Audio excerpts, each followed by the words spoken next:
આપણે બ્રહ્મપુરાણની કથાને આગળ વધારીએ. જે પારકા ધન પ્રત્યે કદી મમતા રાખતા નથી અને પારકી સ્ત્રીઓની સદા દૂર રહે છે તથા જેઓ ધર્મની મર્યાદામાં જ પ્રાપ્ત અર્થનો ઉપભોગ કરે છે તે મનુષ્ય સ્વર્ગગામી હોય છે. જેઓ પરસ્ત્રી પ્રત્યે સદા માતા, બહેન અને પુત્રી જેવું વર્તન દાખવે છે તે મનુષ્ય સ્વર્ગલોકમાં જાય છે. જેઓ માત્ર પોતાની જ પત્ની પ્રત્યે અનુરાગ રાખે છે, ઋતુકાળમાં જ પત્ની સાથે સમાગમ કરે છે તથા વિષય સુખના ઉપભોગમાં કદી આસક્ત થતા નથી તે મનુષ્ય સ્વર્ગલોકમાં યાત્રી થાય છે. જેઓ પોતાના સદાચારના કારણે પારકી સ્ત્રીઓ તરફથી સદા આંખો બંધ કરી રાખે છે, ઇન્દ્રિયોને પોતાને આધીન રાખી છે અને શીલની સદા રક્ષા કરે છે તે મનુષ્ય સ્વર્ગગામી થાય છે. આ દેવમાર્ગ છે. મનુષ્યોએ સદા તેનું સેવન કરવું જોઈએ. વિદ્વાન પુરુષોએ સદા એ જ માર્ગનું સેવન કરવું જોઈએ જે વાન પ્રેષિત ન હોય, જેમાં કોઈનો અપકાર ન થતો હોય અને જ્યાં દાન, સત્કર્મ અને તપસ્યા, શીલ, શૌચ તથા દયાભાવના દર્શન થતા હોય. સ્વર્ગમાર્ગની ઈચ્છા રાખનારા પુરુષોએ આનાથી વિપરીત માર્ગનો આશ્રય ન લેવો જોઈએ. જેઓ પોતાના તથા બીજાના માટે અધર્મયુક્ત વાત કહેતા નથી અને કદી ખોટું બોલતા નથી તે લોકો સ્વર્ગમાં જાય છે. જેઓ જીવિકા અને ધર્મને માટે અથવા સ્વેચ્છાથી કદી અસત્ય ભાષણ કરતા નથી, બલકે સ્પષ્ટ, કોમળ, મધુર, પાપરહિત અને સ્વાગતપૂર્ણ વચન બોલે છે તે લોકો સ્વર્ગલોકમાં જવાના અધિકારી છે. જેઓ આકરી, કડવી તથા નિષ્ઠુર વાત મુખેથી બોલતા નથી, ચુગલી કરતા નથી, સાધુતાથી રહે છે, કઠોર વાણી અને પરદ્રોહી ત્યાગી દે છે તથા સૌ ભૂતો પ્રત્યે સમ તથા જીતેન્દ્રિય હોય છે તે મનુષ્ય સ્વર્ગલોકમાં જાય છે. જેઓ સઠ લોકો સાથે વાત કરતા નથી, વિરુદ્ધ કર્મોને ત્યાગી દે છે, કોમળ વચનો બોલે છે, ક્રોધરહિત મનોહર વાણી બોલે છે અને ક્રોધ આવે તો પણ શાંતિ ધારણ કરે છે તે મનુષ્ય સ્વર્ગગામી થાય છે. દેવી, આ વાણી દ્વારા પાળવામાં આવતો ધર્મ, શુભ તથા સત્ય ગુણોવાળો વિદ્વાન મનુષ્યએ સદા આનું સેવન કરવું જોઈએ. કલ્યાણી માનસિક ધર્મથી યુક્ત મનુષ્યો સદા સ્વર્ગમાં જાય છે.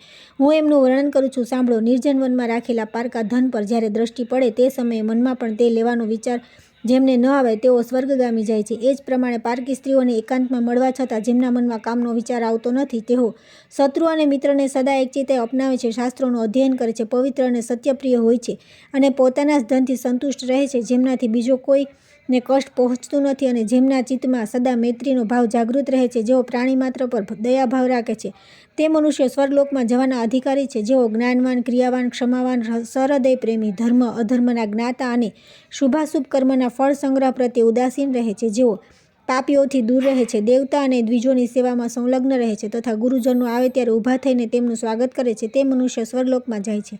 દેવી, જેઓ શુભ કર્મોના ફળ સ્વરૂપ સ્વર્ગમાં માર્ગ પર જાય છે તેમનું મેં વર્ણન કર્યું. હવે તમે બીજું શું સાંભળવા ઈચ્છો છો? પાર્વતી બોલ્યા કે મહેશ્વર, મારા મનમાં મનુષ્યના સંબંધમાં એક બીજો મોટો સંશય છે, તેથી આપ તેનું સ્પષ્ટ રૂપે સમાધાન કરો. પ્રભુ, મનુષ્યમાં કયા કર્મથી આ સંસારમાં લાંબુ આયુષ્ય પ્રાપ્ત કરે છે અને કયા કર્મથી તેનું આયુષ્ય ક્ષીણ થઈ જાય છે? આપ કર્મોના પરિણામનું વર્ણન કરો. શિવજી બોલ્યા કે દેવી, કર્મોનું ફળ જે રીતે પ્રાપ્ત થાય છે તેનું વર્ણન કરું છું, સાંભળો. મૃત્યુલોકમાં બધા મનુષ્યો પોતાના કર્મનું ફળ ભોગવે છે. જે મનુષ્ય હંમેશા હાથમાં દંડો લઈને બીજાના પ્રાણોનો સંહાર કરે છે, સદા હથિયાર લઈને પ્રાણીઓની હિંસા કર્યા કરે છે, સગડાજીવો પ્રત્યે નિર્દયી બની રહે છે, સદા સૌને ઉદ્વેગમાં નાખે છે, કીટ પતંગોને પણ શરણ આપતો નથી અને અત્યંત નિષ્ઠુરતાપૂર્ણ વર્તન કરે છે તે નરકમાં પડે છે. તેનાથી વિપરીત જે ધર્માત્મા છે અને તેના સ્વરૂપને અનુરૂપ જ ગતિ મળે છે, હિંસક નરકમાં અને અહિંસક સ્વર્ગમાં જાય છે. નરકગામી મનુષ્ય નરકમાં પડીને અત્યંત દુઃખ અને ભયંકર યાતના ભોગવે છે. જ્યારે ક્યારેક તે નરકમાંથી નીકળે છે અને જેઓ મનુષ્ય યોનિમાં આવે છે તો પણ તેનું આયુષ્ય બહુ ઓછું હોય છે. દેવી, જે શુભ કર્મ કરતો રહીને જીવન વ્યતીત કરે છે, પ્રાણીઓની હિંસાથી દૂર રહે છે, જે શસ્ત્ર અને દંડાનો ત્યાગ કરીને કદી કોઈની હિંસા કરતો નથી, ન મારે છે, ન મરાવે છે, ન મારનારનું અનુમોદન પણ કરે છે, જેનો બધા પ્રાણીઓ માટે સ્નેહ છે તથા જે પોતાના અને પારકામાં સમાન ભાવ રાખે છે, એવો મનુષ્ય સદા દેવપદને પ્રાપ્ત થાય છે. દેવી, એ પોતાના શુભ કર્મોથી પ્રાપ્ત દેવોચિત સુખ ભોગોનો પ્રસન્નતાપૂર્વક ઉપભોગ કરે છે. એ જો કદી મનુષ્યલોકમાં આવે છે તો દીર્ઘ આયુષ્ય ભોગવે છે. મોટા આયુષ્યવાળા તથા પુણ્યાત્મા મનુષ્યનો આ માર્ગ છે. જીવ હિંસાનો ત્યાગ કરવાથી ઉત્તમ લોકની પ્રાપ્તિ થાય છે, એવું બ્રહ્માજીનું કથન છે. પાર્વતીજીએ પૂછ્યું કે ભગવાન, કેવા શીલ અને સદાચારવાળો પુરુષ કયા કર્મો અથવા કયા દાનથી સ્વર્ગમાં જાય છે? મહાદેવજી બોલ્યા કે જે બ્રાહ્મણનો સત્કાર કરનાર તથા દીન દુઃખી અને કૃપણ વગેરેને ભક્ષ્ય, ભોજ્ય, અન્ન, જળ અને વસ્ત્ર આપે છે, જે યજ્ઞમંડપ, ધર્મશાળા, પરબ, તળાવડી બનાવડાવે છે અને મન અને ઇન્દ્રિયોને વશમાં કરીને શુદ્ધ ભાવથી નિત્ય નૈમિત્તિક વગેરે કર્મ કરે છે, આસન પાથરી, વાહન, ઘર, રત્ન, ધન, ખેતીજ, ઉપજ તથા ખેતર વગેરે વસ્તુઓનું સદા શાંતચિત્તે દાન કરે છે. દેવી, તેઓ મનુષ્ય દેવલોકમાં જન્મ લે છે, ત્યાં દીર્ઘકાળ સુધી ઉત્તમ ભોગોનો ઉપભોગ કરતો રહીને નંદન વગેરે વનોમાં અપ્સરાઓની સાથે પ્રસન્નતાપૂર્વક વિહાર કરે છે. દેવી, ચ્યુત થયા પછી એ ત્યાંથી મનુષ્યના સૌભાગ્યશાળી કુળમાં કે જે ધન ધાન્યથી સંપન્ન હોય છે ત્યાં જન્મ લે છે. એ મનુષ્ય સમસ્ત મનોવાંછિત ગુણથી યુક્ત, પ્રસન્ન, પ્રચુર ભોગ સામગ્રીઓથી સંપન્ન અને ધનવાન થાય છે. પાર્વતી, જેઓ દાનશીલ મહાત્મા છે તેઓ સર્વપ્રિય છે એમ બ્રહ્માજીએ કહ્યું છે. એમના સિવાય બીજો મનુષ્ય એવા છે જેઓ આપવામાં કૃપણ હોય છે. તે મૂર્ખાઓ ધર્મા હોવા છતાં કોઈને અન્ન કણ આપતા નથી. ગરીબ, અંધ, કૃપણ, દુઃખી, યાચક અને અતિથિને જોઈને મોઢું ફેરવી લે છે. તેમના યાચના કરવા છતાં પણ સાંભળ્યું ન સાંભળ્યું કરીને પાછા ફરી જાય છે. કદી કોઈને ધન, વસ્ત્ર, ભોગ, સ્વર્ગ, ગાય અને ખાદ્ય પદાર્થો આપતા નથી. જેઓ લોભી, નાસ્તિક અને દાન રહિત હોય છે તેવા અજ્ઞાની મનુષ્યો નરકમાં પડે છે. કાળચક્રના પરિવર્તનથી એમને જ્યારે મનુષ્ય યોનિમાં આવવું પડે છે ત્યારે તેઓ નિર્ધન કુળમાં જન્મ લે છે. બુદ્ધિ પણ તેમની બહુ મર્યાદિત હોય છે. અહીં તેઓ ભૂખ તરસનું કષ્ટ સહે છે. ત્યાં બધા તેમને સમાજમાંથી બહિષ્કૃત કરતા રહે છે. તેઓ સર્વ ભોગોથી નિરાશ થઈને પાપપૂર્ણ વૃત્તિથી જીવન નિર્વાહ કરે છે. તેમનો જન્મ એવા કુળમાં થાય છે જ્યાં ભોગ સામગ્રી અલ્પ હોય છે, તેથી તેઓ અલ્પભોગ પરાયણ હોય છે. એમનાથી ભિન્ન અન્ય મનુષ્ય દંભી અને અભિમાની હોય છે. એ મંદબુદ્ધિના લોકો આસન આપવા યોગ્ય ગુરુજન આવે ત્યારે તેમાં બેસવા માટે બાજટ પણ આપતા નથી. જેમને સ્વયં બાજુ પર ખસી જઈને માર્ગ આપવો ઉચિત છે તેમના માટે તે અજ્ઞાનીઓ રસ્તો આપતા નથી. જેઓ અર્ઘ્ય આપવા યોગ્ય છે તેઓનું વિધિપૂર્વક પૂજન કરતા નથી. તેમને ખાદ્ય તથા આચમની આપતા નથી. અભિષ્ટ અને શ્રેષ્ઠ ગુરુજન સાથે પણ પ્રેમથી વાતચીત કરતા નથી. અભિમાનની વધે ગયેલા લોભને વશીભૂત થઈને તેઓ માનનીય મનુષ્યોનો પણ અનાદર અને વડીલ વૃદ્ધોનો તિરસ્કાર કરે છે. દેવી, આવા સ્વભાવના બધા મનુષ્યો નરકમાં જાય છે અને જો તેઓ કદી એ નરકમાંથી છુટકારો પામે પણ છે તો ઘણા વર્ષો સુધી અન્યાન્ય યોનિમાં ભટક્યા પછી ધૃણિત, અજ્ઞાની, ચાંડાળ વગેરેના નિંદિત કુળમાં જન્મ લે છે. ગુરુજનો અને વૃદ્ધ પુરુષોને સંતાપ આપનારા લોકોની આવી જ ગતિ થાય છે. જે ન દંભી છે ન માની છે, જે દેવતા અને અતિથિઓનો પૂજક, લોકપૂજ્ય, સૌને નમસ્કાર કરનાર, મધુરભાષી, દરેક રીતે યત્નપૂર્વક બીજાઓનું હિત કરનાર, સર્વ પ્રાણીઓને સદા પ્રિય માનનાર, દ્વેષ રહિત, પ્રસન્નમુખ, કોમળ સ્વભાવનો, સર્વની સાથે સ્વાગતપૂર્વક સ્નેહમય વચન બોલનાર, પ્રાણીઓની હિંસા ન કરનાર, શ્રેષ્ઠ પુરુષોનું વિધિવત સત્કારપૂર્વક પૂજન કરનાર, માર્ગ આપવા યોગ્ય પુરુષને માર્ગ આપનાર, ગુરુ પૂજક અને અતિથિને અન્નનો અગ્રભાગ અર્પણ કરનાર પુરુષ સ્વર્ગમાં જાય છે. મનુષ્ય પોતે કરેલા કર્મના ફળ પોતે જ ભોગવે છે. આ સાક્ષાત બ્રહ્માજીનો કહેલો ધર્મ છે જેનું મેં વર્ણન કર્યું છે. જેનું આચરણ નિર્દયતાપૂર્વકનું છે, જે સર્વ પ્રાણીઓને ભયભીત કરે છે. હાથ, પગ, દોરડું, દંડો, રોડું, થાંભલો અથવા અન્ય સાધનોથી જીવને કષ્ટ આપે છે. હિંસા માટે ઉદ્વેગ જન્માવે છે. જીવો પર આક્રમણ કરે છે અને એમને ઉદ્વિગ્ન બનાવે છે. આવા સ્વભાવ અને આચરણવાળો પુરુષ નરકમાં પડે છે. તે જો કાળક્રમે મનુષ્ય યોનિમાં જાય છે તો અધમ કુળમાં જન્મ લે છે, જ્યાં તેને વિવિધ પ્રકારની મુશ્કેલીઓ અને દુઃખ સહન કરવા પડે છે. તે અધમ મનુષ્ય પોતે કરેલા કર્મોના ફળ સ્વરૂપે સૌનો દ્વેષપાત્ર હોય છે. એનાથી વિપરીત જે બધા પ્રાણીઓને દયાભરી દ્રષ્ટિથી જુએ છે, સૌના પ્રત્યે મૈત્રી ભાવ રાખે છે, પિતા જેવી નિર્વેર દયાળુ હોવાથી પ્રાણીઓને ન ડરાવે, ન મારે પણ છે, જેના હાથ પગ વશમાં હોય છે, જે સઘળા જીવોનો વિશ્વાસપાત્ર છે, જે અસ્ત્ર શસ્ત્રોથી કોઈ પણ જીવને ઉદ્વેગ પહોંચાડતો નથી, શુભ કર્મ કરે છે અને સર્વ પર દયા રાખે છે. આવા શીલ અને આચરણવાળો મનુષ્ય સ્વર્ગમાં જાય છે. ત્યાં દેવતાઓની જેમ એ દિવ્ય ભવનમાં આનંદપૂર્વક નિવાસ કરે છે. એ જો પુણ્યક્ષય પછી મૃત્યુલોકમાં આવે છે તો એ દુઃખરહિત અને નિર્ભય હોય છે. એ સુખપૂર્વક જન્મ લે છે અને અભ્યુદયશીલ હોય છે, સુખનો ભાગી તથા ઉદ્વેગ રહિત હોય છે. દેવી, આ સાધુ પુરુષોનો માર્ગ છે જ્યાં કોઈ પ્રકારની અડચણ નથી. પાર્વતીએ પૂછ્યું કે ભગવાન, કેટલાક મનુષ્યો ઉહાપોમાં કુશળ દેખાય છે, તેથી કૃપા કરી મને જણાવો કે કયા કર્મથી મનુષ્ય બુદ્ધિમાન થાય છે તથા જેઓ જન્મથી જ અંધ, રોગી અને નપુંસક જોવા મળે છે એનું કારણ શું છે તે જણાવવાની કૃપા કરો. મહાદેવજી બોલ્યા કે જેઓ વેદવેતા, સિદ્ધ તથા ધર્મજ્ઞ બ્રાહ્મણોને દરરોજ શુભાશુભ કર્મ પૂછે છે અને અશુભનો ત્યાગ કરીને શુભ કર્મનું સેવન કરે છે, તેઓ આ લોકમાં સુખપૂર્વક રહે છે અને અંતે સ્વર્ગગામી થાય છે. આવા લોકો ફરી પાછા જ્યારે મનુષ્ય યોનિમાં આવે છે ત્યારે બુદ્ધિમાન થાય છે, જેનું વેદાધ્યન યજ્ઞોમાં અનુષ્ઠાનમાં સહાયક થાય છે, તે કલ્યાણનો ભાગી થાય છે. જે પારકી સ્ત્રીઓ પર કુદ્રષ્ટિ નાખે છે તેઓ એ દુષ્ટ સ્વભાવના કારણે જન્માંત થાય છે. જે મૂર્ખ અને દુરાચારી મનુષ્યો પશુ વગેરેની સાથે મૈથુન કરે છે તેઓ નપુંસક થાય છે. જેઓ પશુઓને બાંધી રાખે છે અને ગુરુપત્ની ગમન કરે છે તેઓ પણ નપુંસક થાય છે. પાર્વતીએ પૂછ્યું કે દેવશ્રેષ્ઠ, કયું કર્મ અનિંદ્ય છે? શું કરવાથી મનુષ્ય કલ્યાણનો ભાગી થાય છે? મહાદેવજી બોલ્યા કે જે કલ્યાણમય માર્ગની ઈચ્છા રાખીને સદા બ્રાહ્મણો પાસે એની જિજ્ઞાસા કરે છે, જે ધર્મનું અન્વેષણ અને ગુણોની અભિલાષા કરે છે, તે સ્વર્ગમાં જાય છે. દેવી, જો ક્યારેક એ મનુષ્ય યોનિમાં આવે છે તો મેઘાવી અને ધરાણ શક્તિ ધરાવનારો થાય છે. આ સત્પુરુષોનો ધર્મ સૌનું કલ્યાણ કરાવનારો છે, તેથી આ માર્ગ પર ચાલવું જોઈએ. આ મેં મનુષ્યના હિત માટે કહ્યું છે. પાર્વતીએ પૂછ્યું કે ભગવાન, કેટલાક લોકો વ્રત અને તપથી ભ્રષ્ટ તથા રાક્ષસ જેવા હોય છે અને થોડા મનુષ્ય યજ્ઞપરાયણ દેખાય છે. આ કયા કયા કર્મનું ફળ છે? મહાદેવજીએ કહ્યું કે દેવી, લોકધર્મના પ્રતિપાદક શાસ્ત્ર અને પ્રાચીન મર્યાદાને પ્રમાણ માનીને જેઓ એનું અનુસરણ કરે છે તેઓ દ્રઢ સંકલ્પ અને યજ્ઞાદિ કર્મોમાં તત્પર જોવા મળે છે, પરંતુ જેઓ મોહને વશીભૂત થઈને અધર્મને જ ધર્મ માને છે, તેઓ વ્રત અને મર્યાદાનો ભંગ કરનાર બ્રહ્મ રાક્ષસ થાય છે. તેમનામાંથી પાછા કાળક્રમે જેઓ અહીં મનુષ્ય યોનિમાં જન્મ લે છે, તેઓ હોમ અને વશટકારથી રહિત અને મનુષ્યમાં અધમ હોય છે. દેવી, તે મેં તમારી શંકાનું નિવારણ કરવા માટે આ મનુષ્યોના શુભાશુભ કર્મોનું નિરૂપણ કર્યું છે. ત્યાર પછી આવે છે ભગવાન વાસુદેવનું મહાત્મ્ય. વ્યાસજી કહે છે, જગન્માતા પાર્વતી પોતાના સ્વામી દ્વારા કહેલી બધી વાતો સાંભળીને બહુ પ્રસન્ન થયા. દરમિયાન ત્યાં તીર્થયાત્રા નિમિત્તે જે મુનિઓ એ પર્વત પર ગયા હતા, તેમણે પણ શૂલપાણી મહાદેવજીનું પૂજન અને પ્રણામ કરીને સર્વલોકના હિતની દ્રષ્ટિએ પ્રશ્ન કર્યો. મુનિઓએ કહ્યું કે ત્રિલોચન, આપનો નમસ્કાર છે. આ રોમાંચકારી મહાભયંકર સંસારમાં અજ્ઞાની પુરુષો દીર્ઘકાળથી ભટકી રહ્યા છે. તેઓ જન્મ મૃત્યુરૂપી સંસાર બંધનમાંથી કઈ રીતે મુક્ત થઈ શકે છે, એ અમને જણાવો. મહાદેવજી બોલ્યા કે દ્વિજો કર્મ બંધનમાં બંધાઈને દુઃખ ભોગવનારા મનુષ્યોને માટે હું ભગવાન વાસુદેવથી વધીને બીજો કોઈ ઉપાય જોતો નથી. જેઓ શંખ, ચક્ર અને ગદા ધારણ કરનારા ભગવાન વાસુદેવનું મન, વાણી અને ક્રિયા દ્વારા વિધિપૂર્વક પૂજન કરે છે, તેઓ પરમ ગતિને પ્રાપ્ત થાય છે.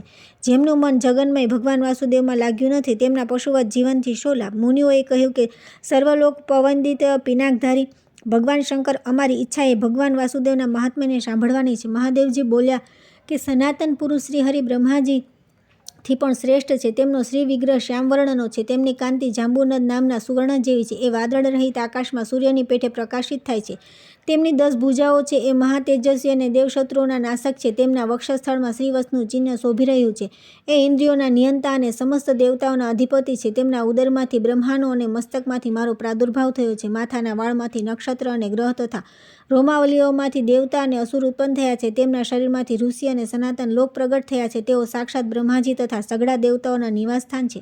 તેઓ જ આ સમગ્ર પૃથ્વીના સર્જક અને ત્રણેય લોકના સ્વામી છે. સ્થાવર જંગમ ભૂતોનો સંહાર કરનાર પણ તે જ છે, જે દેવતાઓના પણ દેવતા અને રક્ષક છે. શત્રુઓને ભયભીત કરનારા, સર્વજ્ઞ, સર્વસ્રષ્ટા, સર્વવ્યાપી અને બધી બાજુ મુખવાળા છે. ત્રણેય લોકમાં તેમનાથી વધીને બીજું કોઈ નથી. તેઓ સનાતન, મહાભાગ, ગોવિંદના નામથી વિખ્યાત છે. દેવતાઓના કાર્યની સિદ્ધિ માટે માનવ શરીરમાં અવતીર્ણ થઈને એ સમસ્ત અધર્મીઓનો સંહાર કરશે. ભગવાન વિષ્ણુ વિના દેવતાઓ અનાથ છે, તેથી તેમના વિના દેવો સંસારમાં દેવ કાર્યની સિદ્ધિ કરી શકતા નથી. પ્રાણી માત્રમાં સ્વામી ભગવાન વિષ્ણુ ત્રણેય લોકો દ્વારા વંદિત છે. એ દેવતાઓના નાથ, કાર્યકારણ, બ્રહ્મ સ્વરૂપ અને બ્રહ્મર્ષિઓને શરણ આપનાર છે. બ્રહ્માજી તેમની નાભીમાં છે અને હું શરીરમાં.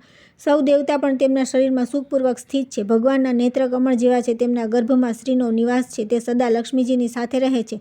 શાંગ નામક ધનુષ્ય, સુદર્શન ચક્ર અને નંદક નામનું ખડગ તેમનું આયુધ છે. સઘળા નાગોના શત્રુ ગરુડ તેમની ધ્વજામાં વિરાજમાન છે. ઉત્તમ શીલ, શૌચ, ઇન્દ્રિય સંયમ, પરાક્રમ, વીર્ય, સુદૃઢ શરીર, જ્ઞાન, સરળતા, કોમળતા, રૂપ, બળ વગેરે બધા ગુણોથી તે સુશોભિત છે. તેમની પાસે સઘળા દિવ્યાસ્ત્રોનો સમુદાય છે. તેમના યોગમાયામય હજારો નેત્ર છે. તેઓ વિકરાળ નેત્રોવાળા પણ છે. તેમનું હૃદય વિશાળ છે. તે પોતાની વાણીથી મિત્રોની પ્રશંસા કરે છે. કુટુંબીજનો અને બંધુજનોના પ્રેમી છે. ક્ષમાશીલ, અહંકાર શૂન્ય અને વેદોનું જ્ઞાન પ્રદાન કરનારા છે. તે ભયભીતોના ભયનું અપહરણ અને મિત્રોના આનંદની વૃદ્ધિ કરનારા છે. સમસ્ત પ્રાણીઓને શરણ આપનારા અને દીનજનોના પાલક છે. શાસ્ત્રોના જ્ઞાતા અને ઐશ્વર્ય સંપન્ન છે. શરણાગતના ઉપકારી અને શત્રુઓને ભયભીત કરનારા છે. નીતિજ્ઞ, નીતિ સંપન્ન, બ્રહ્મવાદી, જીતેન્દ્રિય અને ઉત્કૃષ્ટ બુદ્ધિથી યુક્ત છે. તે દેવતાઓના અભ્યુદયના માટે મહાત્મા મનુના વંશમાં અવતાર લેશે. તે અવતારમાં તેઓ બ્રાહ્મણોનો સત્કાર કરનારા, બ્રહ્મ સ્વરૂપ અને બ્રાહ્મણોના પ્રેમી હશે. યદુકુળમાં અવતીર્ણ ભગવાન શ્રીકૃષ્ણ રાજગૃહમાં જરાસંધને જીતીને તેના દ્વારા કેદમાં નખાયેલા રાજાઓને છોડાવશે. પૃથ્વીમાં સમસ્ત રત્ન તેમની પાસે સંચિત હશે. તે અત્યંત પરાક્રમી હશે. પૃથ્વી પર કોઈ વીર તેમને પરાક્રમ દ્વારા પરાસ્ત કરી નહીં શકે. તે પરાક્રમ સંપન્ન સમસ્ત રાજાઓના પણ રાજા અને વીર મૂર્તિ હશે. ભગવાન વાસુદેવના દ્વારકામાં રહીને દુર્બુદ્ધિ દૈત્યોને પરાજિત કરીને આ પૃથ્વીનું પાલન કરશે. તમે સૌ બ્રાહ્મણો તથા શ્રેષ્ઠ પૂજન સામગ્રીઓ સાથે ભગવાનની સેવામાં ઉપસ્થિત થઈને સનાતન બ્રહ્માજીની જેમ તેમનું યથાયોગ્ય પૂજન કરો. જે મારા તથા પિતામાં બ્રહ્માજીના દર્શન કરવા ઈચ્છતો હોય, તેણે પરમ પ્રતાપી ભગવાન વસુદેવના દર્શન કરવા અથવા તેમના દર્શન કરવાથી મારા પણ દર્શન થઈ જાય છે.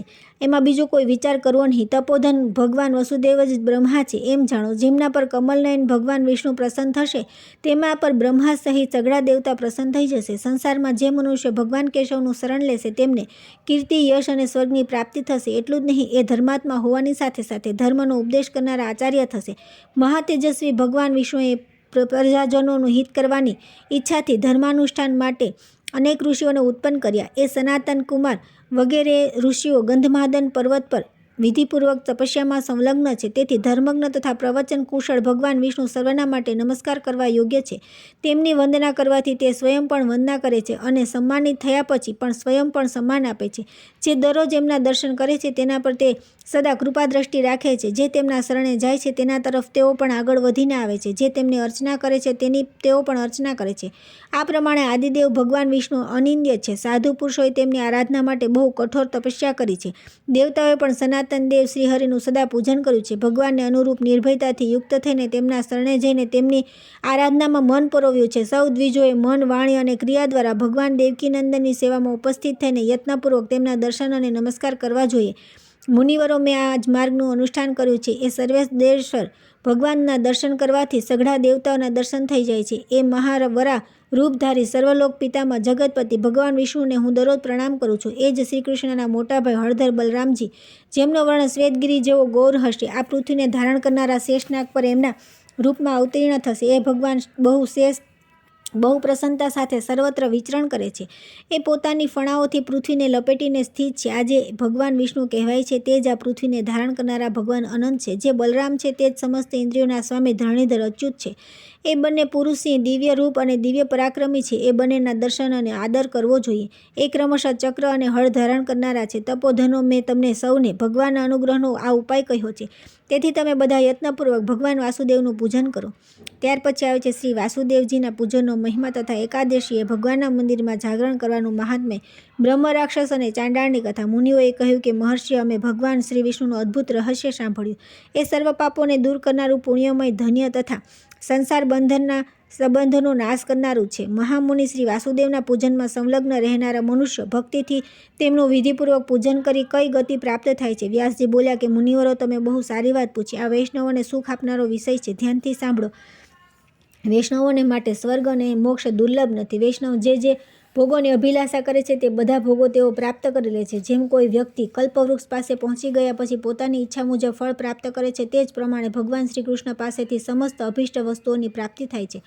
ભક્ત મનુષ્ય શ્રદ્ધા અને વિધિ સાથે જગતગુરુ ભગવાન વાસુદેવનું પૂજન કરી ધર્મ, અર્થ, કામ અને મોક્ષ એ ચારે પુરુષાર્થોના ફળ સ્વરૂપ સ્વયં ભગવાનને પ્રાપ્ત કરી લે છે. જેઓ સદા ભક્તિપૂર્વક અવિનાશી વાસુદેવની પૂજા કરે છે તેમના માટે 3 લોક કંઈ દુર્લભ નથી. સંસારમાં એ મનુષ્ય ધન્ય છે. જેઓ સમસ્ત મનોવાંછિત ફળોને આપનારા સર્વ પાપહરી શ્રી હરિનું પૂજન કરે છે. બ્રાહ્મણ, ક્ષત્રિય, વૈશ્ય, શૂદ્ર, સ્ત્રી અને અત્યંત બધા સુરશ્રેષ્ઠ ભગવાન વાસુદેવનું પૂજન કરીને પરમ ગતિને પ્રાપ્ત થાય છે.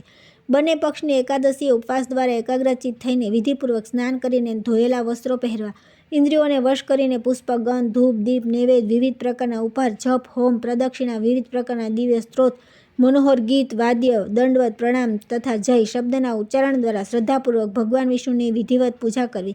પૂજન પછી રાત્રે જાગરણ કરીને શ્રીકૃષ્ણનું ચિંતન કરતા રહી તેમની કથા વાર્તા કરવી અથવા ભગવાન સંબંધી પદોનું ગાન કરવું. આમ કરનાર મનુષ્ય ભગવાન વિષ્ણુના પરમધામમાં જાય છે, એમાં જરાય સંદેહ નથી. મુનિઓએ પૂછ્યું કે મહામુનિ, ભગવાન વિષ્ણુને માટે જાગરણ કરીને ગીતો ગાવાનું શું ફળ છે? આ સાંભળીને અમને બહુ ઉત્કંઠા છે. વ્યાસજી બોલ્યા કે મુનિવરો, ભગવાન વિષ્ણુ માટે જાગરણ કરીને ગીતો ગાવાનું જે ફળ બતાવવામાં આવ્યું છે તેનું ક્રમશઃ વર્ણન કરું છું.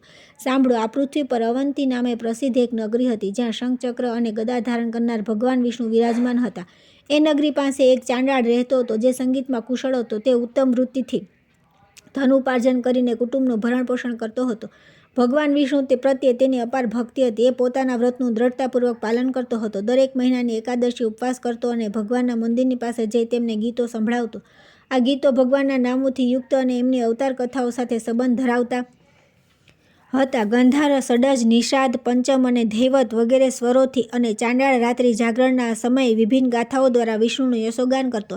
દ્વાદશીએ પ્રાતઃકાળ ભગવાનને પ્રણામ કરીને પોતાના ઘરે આવતો અને પહેલાં જમાઈ, ભાણેજ અને કન્યાઓને ભોજન કરાવી પછી સ્વયં સપરિવાર ભોજન કરતો. આ પ્રમાણે વિચિત્ર ગીતો દ્વારા ભગવાન વિષ્ણુની પ્રસન્નતાનું સંપાદન કરતા એ ચાંડાળના આયુષ્યનો મોટો ભાગ પસાર થઈ ગયો. એકવાર ચૈત્રના કૃષ્ણ પક્ષીએ એકાદશી તિથિએ ભગવાન વિષ્ણુની સેવા કરવા માટે જંગલના ફૂલોનો સંગ્રહ કરવાના હેતુથી ભક્તિપૂર્વક વનમાં ગયો. ક્ષિપ્રના તટ પર મોટા વનની અંદર એક બહેડાનું વૃક્ષ હતું. એની નીચે ગયા પછી રાક્ષસે ચાંડાળને જોયા અને તેનું ભક્ષણ કરવા માટે એને પકડી લીધો. આ જોઈને ચાંડાળને બહુ રાક્ષસે કહ્યું કે ભદ્ર, તમે આજે મને ખાશો નહીં, કાલે સવારે ખાઈ જજો. હું સાચું કહું છું, હું સવારે તમારી પાસે આવી જઈશ. રાક્ષસ, આજે મારે બહુ મોટું કાર્ય છે, તેથી મને છોડી દો. મારે ભગવાન વિષ્ણુની સેવા માટે રાત્રિ જાગરણ કરવું છે. તમારે એમાં વિઘ્ન ન નાખવું જોઈએ. બ્રહ્મ રાક્ષસ સમગ્ર જગતનું મૂળ સત્ય જ છે. તેથી મારી વાત સાંભળો. હું સત્યના સમ ખાઈને કહું છું કે હું તમારી પાસે પાછો આવીશ. પારકી સ્ત્રીઓ પાસે જતા અને પારકા ધનને છીની લેનારા મનુષ્યોને જે પાપ લાગે છે, બ્રહ્મ હત્યારા, દારૂડિયા અને ગુરુ પત્ની તથા શુદ્ર જાતિની સ્ત્રી સાથે સંબંધ રાખનાર દ્વિજને જે પાપ લાગે, કૃતજ્ઞ, મિત્રઘાતી, બીજી વાર લગ્ન કરેલી સ્ત્રીના પતિ, ક્રૂરતાપૂર્ણ કર્મ કરનાર પુરુષ, કૃપણ તથા વાંધ્યાના અતિથિને જે પાપ લાગે છે, અમાવસ્યાના અષ્ટમી, ષષ્ઠી અને બંને પક્ષોની ચતુર્દશીમાં સ્ત્રી સમાગમથી જે પાપ લાગે છે, બ્રાહ્મણ જો રજસ્વાલા સ્ત્રી પાસે જાય અથવા શ્રાદ્ધ કરી સ્ત્રી સમાગમ કરે તેનાથી જે પાપ લાગે છે, મિત્રની પત્ની સાથે સંભોગ કરનારને જે દોષ લાગે છે, ચુગલીખોર, દંભી, માયાવી અને મધાધ્યતીને જે પાપની પ્રાપ્તિ થાય છે, તે બ્રાહ્મણને આપવાનું કહીને તેને ન આપવાથી જે દોષ લાગે છે, સ્ત્રી હત્યા, બાલ હત્યા અને મિથ્યા ભાષણ કરનારને જે પાપના ભાગીદાર થવું પડે છે, દેવતા, વેદ, બ્રાહ્મણ, રાજા, મિત્રોને સાધ્વી સ્ત્રીની નિંદા કરવાથી જે પાપ લાગે છે, ગુરુ પર વ્યર્થ કલંક લગાડનાર, વનમાં આગ લગાડનાર, ગાયની હત્યા કરનાર, બ્રાહ્મણ ધમ થવાથી અને મોટા ભાઈના લગ્ન થયા પહેલાં સ્વયં લગ્ન કરી લેવાથી જે પાપ લાગે તથા ભ્રૂણ હત્યા કરનાર મનુષ્યોને જે પાપની પ્રાપ્તિ થાય, અથવા અહીં અનેક શપથોનું વર્ણન કરવાથી શોભ લાભ. રાક્ષસ, એક ભયંકર સોગંદ સાંભળી લો. જો કે તે કહેવા યોગ્ય નથી તો પણ કહું છું. પોતાની કન્યાને વેચીને જીવન નિર્વાહ કરનાર, ખોટી સાક્ષી આપનાર અને અનધિકાર પાસે યજ્ઞ કરાવનાર મનુષ્યને જે પાપના ભાગી થવું પડે છે, તે સંન્યાસી અને બ્રહ્મચારીને કામભોગમાં આસક્ત થવાથી જે પાપ લાગે છે, તે બધા પાપ મને લાગે જો તમારી પાસે પાછો ન આવું તો. ચાંડાળની આ વાત સાંભળીને બ્રહ્મ રાક્ષસને બહુ આશ્ચર્ય થયું. તેણે કહ્યું કે જા, સત્ય દ્વારા પોતે કરેલી પ્રતિજ્ઞાનું પાલન કરજે. રાક્ષસના આ પ્રમાણે કહેવાથી ચાંડાળ ફૂલ લઈને ભગવાન વિષ્ણુના મંદિરે આવ્યો. એણે બધા ફૂલ બ્રાહ્મણને આપી દીધા. બ્રાહ્મણે ફૂલોને જળથી ધોઈને તેમના દ્વારા ભગવાન વિષ્ણુની પૂજા કરી અને પોતાના ઘરે ગયો. પરંતુ ચાંડાળ મંદિરની બહાર જ ભૂમિ પર બેસીને ઉપવાસપૂર્વક ગીત ગાતા ગાતા રાત્રિ જાગરણ કર્યું. રાત પૂરી થઈ, સવાર પડી અને ચાંડાળે સ્નાન કરી ભગવાનને નમસ્કાર કર્યા પછી પોતાની પ્રતિજ્ઞા અનુસાર તે રાક્ષસ પાસે ચાલ્યો. તેને જતો જોઈને કોઈએ મનુષ્યએ પૂછ્યું કે ભદ્ર, ક્યાં જાઓ છો? ચાંડાળે બધી વાત કહી સંભળાવી ત્યારે તે મનુષ્ય ફરી બોલ્યો કે આ શરીર ધર્મ, અર્થ, કામ અને મોક્ષ ચારે પુરુષાર્થનું સાધન છે. તેથી વિદ્વાન પુરુષે સંપૂર્ણ યત્ન સાથે તેનું પાલન કરવું જોઈએ. મનુષ્ય જીવતો રહે તો ધર્મ, અર્થ, સુખ અને શ્રેષ્ઠ મોક્ષ ગતિને પ્રાપ્ત કરી લે છે. આગળની કથા આવતીકાલે.